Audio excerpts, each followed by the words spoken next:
Hello. కానమూకు కథావచనం మోహనవచనం పరిజ్ఞాన హితభాండం నిత్య చదువరి శ్రోతలకు ఆహ్వానం నమస్కారం. చదవదగునెవరు రాసిన తదుపరి చదివిన వెంటనే మరువక పలువురికి వినిపింపబూనిన అదియే పరిజ్ఞాన హితభాండమౌపో మహిళ మోహనవచనమై విరాజిల్లు. పరిజ్ఞాన హితభాండం లక్ష్యం ప్రతివారీ సమాచార హక్కు. ఆస్ఫూర్తితోనే ఇప్పుడు కానమూకు కథావచనం మోహనవచనం సమకాలీన కథా సందేశం శీర్షికన తులసీబాను విరచిత అనువాద కథ పేరు యమున అనేదాన్ని ఇప్పుడు మన కానమూకు కథావచన శ్రోతలకు మీ కానమూకు స్వరంలో దీన్ని వినిపిస్తాను, వినండి. ఇక కథలోకి ప్రవేశిద్దామా. యమున అనువాద కథ. అనువాద రచయిత్రి తులసీబాను. యమున కథ పేరు. ఇక కథలోకి ప్రవేశిద్దాం. రాత్రి 11 గంటలు. క్యాబు ఆ ఇంటి ముందు ఆపి హారన్ కొట్టాడు గోపి. 2 నిమిషాలు చూశాడు. ఎవరూ బయటికి రాలేదు. అదే చివరి ట్రిప్పు ఆ రోజుకి. ఈ ఒక్క బేరం చూసుకొని ఇంటికి వెళ్ళిపోవాలనుకున్నాడు. ఇంకోసారి హారన్ కొట్టాడు. ఇంకా ఎవ్వరూ రాలేదు. తన దారిన తాను వెళ్ళిపోవచ్చు, కానీ మనసు ఒప్పుకోలేదు. క్యాబ్ దిగి వెళ్ళి ఇంటి బెల్లు కొట్టాడు. వస్తున్నా అని ఒక పెద్దావిడ గొంతు నీరసంగా వినిపించింది. ఏదో నేల మీద లాక్కొస్తున్న శబ్దం తెలిసింది. 1 నిమిషం తరువాత తలుపు తెరిచింది ఆవిడ. యమున ఆవిడ పేరు. పాత సినిమా హీరోయిన్లా ఉంది. అప్రయత్నంగా ఇంట్లోకి చూశాడు గోపి. ఆ ఇంట్లో చాలా రోజుల నుంచి ఎవరూ లేనట్లు ఉంది. గోళ్లల్లో సామాన్లు ఏవీ లేవు. ఒక పెద్ద అట్టపెట్టెలో ఫోటోలు, గాజు సామాన్లు ఉన్నాయి. యమున పక్కన ఒక సూట్ కేసు ఉంది. దాన్నే అనుకుంటా తలుపు దాకా లాక్కొచ్చినట్టుంది ఆవిడ అనుకున్నాడు గోపి. ఈ పెట్టె కారులో పెట్టు బాబు అంది యమున. పెట్టె కారులో పెట్టి యమున దగ్గరికి వెళ్ళి ఆవిడ చెయ్యి పట్టుకొని నెమ్మదిగా కారు వరకు తీసుకొచ్చాడు. క్షమించు, ఇబ్బంది పెడుతున్నట్టున్నాను అంది యమున. పర్వాలేదు, మీలాంటి వారిలో నేను మా అమ్మను చూసుకుంటాను, నాకు ఇబ్బంది లేదు చెప్పాడు గోపి. కారులో కూర్చోబోతూ సూర్యనారాయణ వీధి వైపు నుంచి పద అంది యమున. అటు నుంచి చాలా దూరం అన్నాడు గోపి. పర్వాలేదు, నాకేమీ తొందరలేదులే, నిదానంగానే వెళ్ళొచ్చు అంది యమున. ఆవిడ సమాధానానికి చిన్నగా కోపం, తరువాత నవ్వు కూడా వచ్చాయి గోపికి.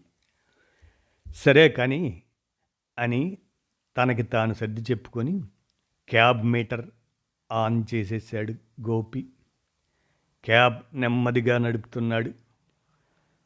మారుతి వీధిలో ఎక్కడికమ్మా మీరు వెళ్ళేది అని అడిగాడు గోపి యమునని. యమున చెప్పింది. అక్కడ ఒక ధర్మశాల ఉంది. అందులో నాలాంటి అవసాన దశలో ఉన్న రోగులు ఉంటారు అని చెప్పింది. గోపికి అర్థమైంది ఆవిడ జీవితపు చివరాంచుల్లో ఉంది అని. బాబు, ఆ సందులో కాస్త తిప్పు బాబు అంది యమున కుడివైపు చూపిస్తూ. ఆ సందులోకి వెళ్ళాక 4 ఏళ్ల తర్వాత ఒక ఇంటి ముందు ఇక్కడ ఆపు బాబు. ఆ ఇంటిని 1 నిమిషం తదేకంగా చూసింది. నేను మా వారు పెళ్ళైన కొత్తల్లో ఇక్కడే ఉండేవాళ్ళం అని గోపికి చెప్పింది. ఆ ఇంటి పక్కన మేడపైకి వెళ్ళేందుకు మెట్లు ఉన్నాయి. ఆ మెట్ల మీదకి నన్ను తీసుకెళ్ళు గోపి అని చెప్పింది యమున. కాసేపు గోపి యమున ఆ మెట్ల మీద కూర్చున్నారు.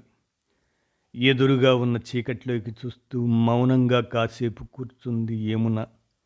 బహుశా ఆ మౌనంతో నిశ్శబ్దంగా యమున ఏ కబుర్లు చెప్పుకుంటుందో, ఏ జ్ఞాపకాలను గుర్తు చేసుకుంటుందో మరి. కాసేపు తర్వాత నెమ్మదిగా మెట్లు దిగి మళ్ళీ క్యాబ్లో బయలుదేరారు గోపి, యమున. ఇంకొంచెం దూరం వెళ్ళాక ఒక పాత స్కూల్ ముందు నుంచి క్యాబ్ వెళ్తుంటే ఆ స్కూల్ గేట్ దాన్ని ఇష్టంగా చూస్తూ చెప్పింది యమున. చిన్న వయసు నుంచి ఓపిక ఉన్నంత వరకు మొదట్లో జీడీలు, పప్పు చెక్కలు, తరువాత చింతపండు చాక్లెట్లు తయారు చేసి ఈ స్కూల్ గేట్ దగ్గర గట్టు మీద కూర్చొని అమ్మేదాన్ని. ఎన్ని అమాయకపు నవ్వులు నన్ను పలకరించేవో, ఎన్ని పసి చేతులు నా దగ్గర అప్పు పెట్టి మిఠాయిలు తీసుకునేవో, ఎన్ని ముద్దు ముద్దు మొహాలు ముచ్చటగా ఒక చేత్తో వాళ్ళ అమ్మ చెయ్యి పట్టుకొని ఇంకో చేత్తో నాకు టాటాలు చెప్పేవో. పిల్లలు లేని నాకు దేవుడిచ్చిన పిల్లలు ఎంతమందో ఈ స్కూల్ దగ్గర నాకు ప్రేమను పంచి ఇచ్చి గులాబీలు వాటి జ్ఞాపకాలు ఇచ్చారో అంది యమున. తన బ్యాగులోంచి ఎండిపోయిన కొన్ని గులాబీలను బయటకు తీసి తన గుండెలకు హత్తుకుంటూ. ఇంకొంచెం ముందుకెళ్ళాక ఒక చిన్న పార్క్. బాబు, కొంచెం నెమ్మదిగా వెళ్ళు అని చెబుతూనే, ఇక్కడ నేను నా ప్రాణం ఎన్ని సాయంత్రాలు ఈ పార్కులోని పచ్చగడ్డిపై నడుస్తూ కబుర్లు చెప్పుకున్నామో. అలసిపోయి చెట్టు కింద కూర్చొని బాక్స్లో తెచ్చుకున్న పకోడీలు తింటూ పక్కనే తెచ్చిపెట్టుకున్న రేడియోలో చిన్నగా వస్తున్న ఇష్టమైన పాటలు వింటూ మధ్య మధ్యలో ఆ పాటలతో గొంతు కలుపుతూ, ఈ పాట నాకిష్టం అని తానంటే, ఇంకో పాట నాకు ఇష్టం అని నేనంటూ కొన్నిసార్లు వాదనలు చేసుకొని అలిగి మూతి బిగించుకొని కూర్చొని నాకున్న తీపి జ్ఞాపకాలు అంటూ యమున ఆపకుండా చెబుతూ ఉంది. గోపి వింటూ ఉన్నాడు. జీవితపు మంచి చెడు అనుభవాలతో పండిపోయిన తెల్ల జుట్టు, నవ్వుకొని ఏడ్చుకొని ముడతలు పడ్డ మొహము, అక్కడక్కడ ఉన్న 4 పళ్లతో ఉన్న సగం బోసి నోటితో నవ్వే నిండైన నవ్వు, ఎంతో అందం, స్థిర మౌన చెదరని శాంతమైన అందం యమునలో. ఎన్ని చూసిందో మరి ఆవిడ ఈ వయస్సు వరకు. నాకు తెలియని బతుకు నటనను అన్నట్లు గాంభీర్యంగా, అనారోగ్య భారంతో కుంగిపోయిన శరీరంతో, అన్నింటి కలయికలో వెలుగు నీడల కలబోతకు అసలైన అర్థం చెబుతున్న యమునను చూస్తుంటే గోపికి చాలా బాగుంది అనిపించింది. తెల్లవారబోతుంది అనే సమయంలో ఆవిడ చెప్పిన ధర్మశాల వచ్చింది. 2 వ్యక్తులు, ఆవిడ కోసమే అనుకుంటా, క్యాబ్ శబ్దం వినబడినట్టుంది, బయటికి వచ్చారు. యమున క్యాబ్లోంచి దిగి వెళ్ళి వారు తెచ్చిన వీల్ చైర్లో కూర్చుంది.